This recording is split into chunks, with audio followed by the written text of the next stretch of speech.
تو السلام علیکم دوستو، آج ہم ریئیکشن کرنے والے ہیں قوم سبا، حیرت انگیز واقعہ، کیسے اللہ نے ان پہ نازل کیا اپنا عذاب اور یہ ناشکرے کیسے بنے اللہ کی نعمتوں سے۔ چلو اس ویڈیو کو دیکھتے ہیں پوری، پہلے اس بارے میں بات کریں گے۔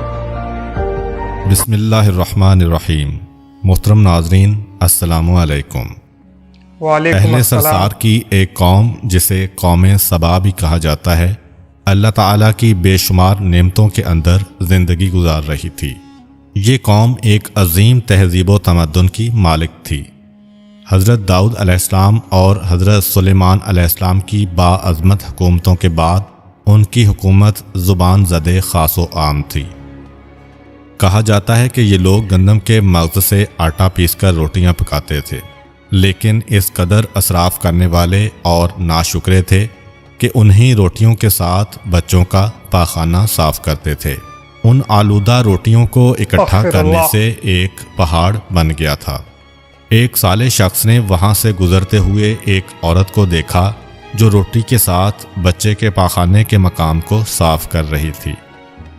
اس شخص نے عورت سے کہا، تیرے اوپر افسوس، خدا سے ڈر، کہیں ایسا نہ ہو کہ خدا تیرے اوپر اپنا غضب ڈھائے اور تجھ سے اپنی نعمت چھین لے۔ اس عورت نے جواب میں مذاق اڑایا اور مغرورانہ انداز میں کہا، جاؤ جاؤ، گویا کہ مجھے بھوک سے ڈرا رہے ہو۔ جب تک سرسار جاری ہے مجھے بھوک سے کسی قسم کا کوئی خوف نہیں ہے۔ کوئی زیادہ عرصہ نہیں گزرا تھا کہ اللہ تعالیٰ نے ہوس بازوں اور اسراف کار لوگوں پر اپنا غضب ڈھایا۔ پانی جو کہ زندگی کی بنیاد ہے ان لوگوں سے چھین لیا تھا۔ قحط نازل ہوا، بات یہاں تک پہنچ گئی کہ ان کی ذخیرہ کی ہوئی تمام غذا ختم ہو گئی۔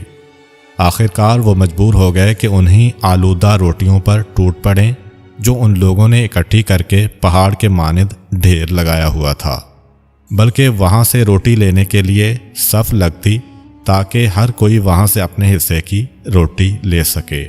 کفران نعمت، قحط اور ان کی بدحالی کے بارے میں متعدد روایات موجود ہیں۔ سورہ نحل کی آیت نمبر 112 اور 113 میں یوں ارشاد ہوتا ہے، اور اللہ نے اس قریہ کی بھی مثال بیان کی ہے جو محفوظ اور مطمئن تھا، اس کا رزق ہر طرف سے باقاعدہ آ رہا تھا، لیکن اس قریہ کے رہنے والوں نے اللہ کی نعمتوں کا انکار کیا تو خدا نے انہیں بھوک اور پیاس کا مزہ چکھایا، صرف ان کے ان اعمال کی بنا پر کہ جو وہ انجام دے رہے تھے، اور یقیناً ان کے پاس رسول آیا تو انہوں نے اس کی تکذیب کر دی، تو پھر ان تک عذاب آ پہنچا کہ یہ سب ظلم کرنے والے تھے۔ اسی قوم سبا کے بارے میں ایک اور واقعہ بیان ہوتا ہے کہ ان لوگوں نے اپنی زراعت کو بہتر طور پر کاشت کرنے کے لیے پانی ذخیرہ کرنے کی خاطر بلک کے دو پہاڑوں کے درمیان ایک بہت بڑا بند معرب تعمیر کیا ہوا تھا۔ سوراخ اور دوسرے پہاڑوں سے گزرا ہوا پانی اس بند میں آ کر وافر مقدار میں جمع ہو جاتا تھا۔ قوم سبا نے اس پانی سے صحیح طور پر استفادہ کرتے ہوئے وسیع و عریض اور بہت سے خوبصورت باغات لگائے اور کھیتی باڑی کو رونق بخشی۔ ان باغات کے درختوں کی شاخیں اس قدر پھلوں سے لدی ہوئی ہوتی تھیں کہ کہتے ہیں کہ اگر کوئی شخص سر پر ٹوکری رکھ کر ان کے نیچے سے گزرتا تو پھل خود بخود ٹوکری میں گرنا شروع ہو جاتے اور قلیل مدت میں ٹوکری تازہ پھلوں سے بھر جاتی۔ اس قوم کے بہت سارے دیہات اور قریے تھے جو بہت آباد اور آپس میں جڑے ہوئے تھے، لیکن نعمتوں کی کثرت نے انہیں شکر کرنے کے بجائے سرمست اور غافل کر دیا تھا، یہاں تک کہ ان کے درمیان بہت بڑا طبقاتی نظام وجود میں آ چکا تھا۔ ان میں سے صاحب اقتدار لوگوں نے کمزوروں اور ضعیفوں کا خون چوسنا شروع کر رکھا تھا، یہاں تک کہ ان لوگوں نے خدا سے ایک احمقانہ التماس کیا جس کا ذکر سورہ سبا کی آیت نمبر 19 میں ملتا ہے۔